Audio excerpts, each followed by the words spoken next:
It is nicknamed the City of the Flowers, but its name belies the incredible violence of Medellin, Colombia. With 1.5 million residents northwest of Bogota, it is home for many of the assassins and victims who end up in Miami. Over the 3-day Christmas holiday, there were 35 murders here. In the outskirts of town during a January weekend, the bodies of 11 murder victims were found in garbage cans. Frightened Colombian officials are starting to compare Medellin to the American Wild West and to Chicago during Prohibition. American authorities say the West and Chicago were never this bad. Los delitos de homicidio Homicides are very frequent, so many that we can say daily there are 10 to 12 homicides. In a particular case yesterday, 6 people were killed in one incident, and this type of crime is very common.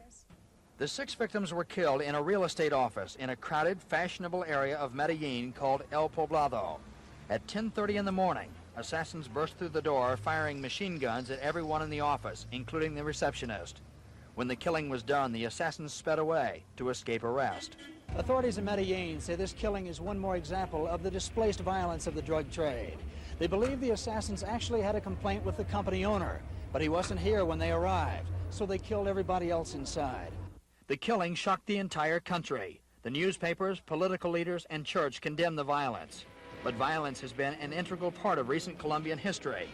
From 1946 to 1966, 200,000 Colombians were killed in a political bloodbath called La Violencia.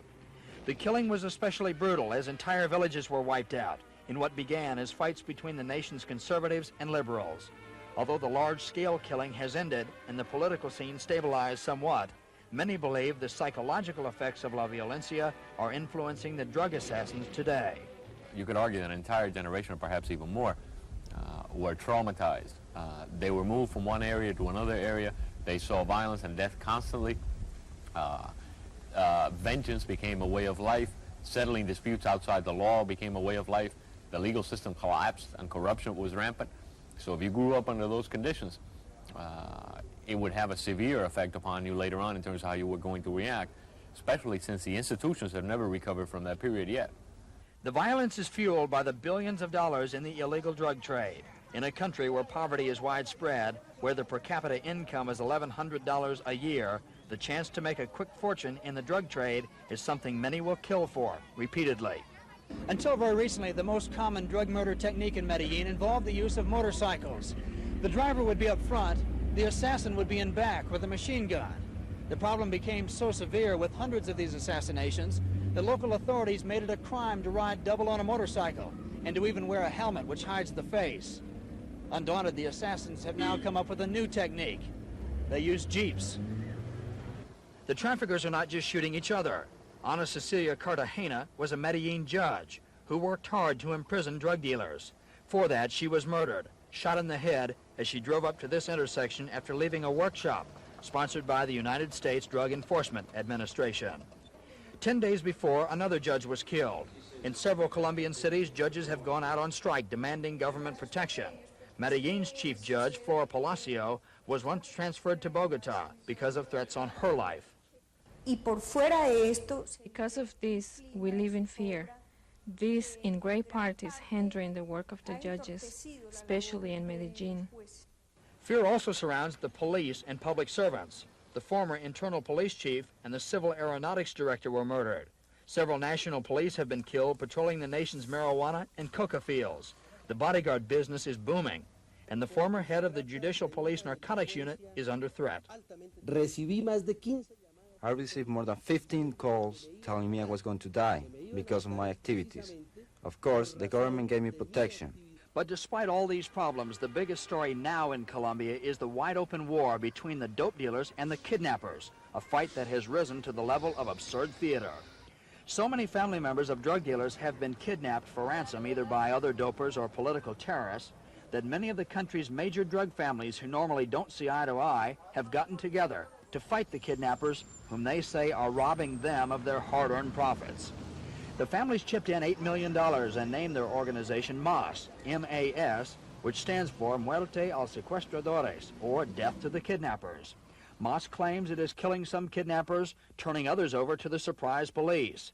This supposed kidnapper was chained to the fence of a Medellin newspaper. MOS was formed after the kidnapping of Martha Nieves Ochoa, the daughter of dope dealer Fabio Ochoa. The organization has even gone so far as to buy expensive full-page newspaper ads explaining its cause and pointing fingers publicly at the kidnappers. This ad was signed by Carlos Lader, identified by American authorities as a major drug smuggler wanted in the United States. Bemused law enforcers say it all seems to be a case of the pot calling the kettle black. In Colombia, a lot of blood has also been spilled in feuds between the drug families. On the north coast, in the cities of Santa Marta and Barranquilla, there is a feud going on right now that would put the Hatfields and the McCoys to shame. It is the war between the Valdeblancas and the Cardenas families, a war that has left over 100 dead, some of them innocent bystanders. As best anyone can remember, the feud began years ago over the theft of a load of contraband. The fighting has become so bad in one case, a carload of Valdeblanca's assassins crashed through the front of a Cardenas house. Once inside the living room, they got out of the car, shot everyone, then left, presumably through the hole in the front wall. Those keeping score say the Valdeblancas are winning because the chief of the Cardenas family was murdered by a Valdeblanca's assassin dressed as a policeman. I can't tell. I have to get it to the lab. So this is why police in South Florida are worried. They are seeing more and more Colombian traffickers bring their incredible brand of violence here. We have had kidnappings and machine gun murders in broad daylight, and police worry the violence will spread if steps are not taken to stop it. Tomorrow, our story continues with the Colombian point of view. Officials there ask how the United States, with its huge narcotics demand, expects anything less than it is getting from narcotics dealers who use everything from machine guns to freighters to the Colombian National Railroad. Mark Potter, Newswatch 10.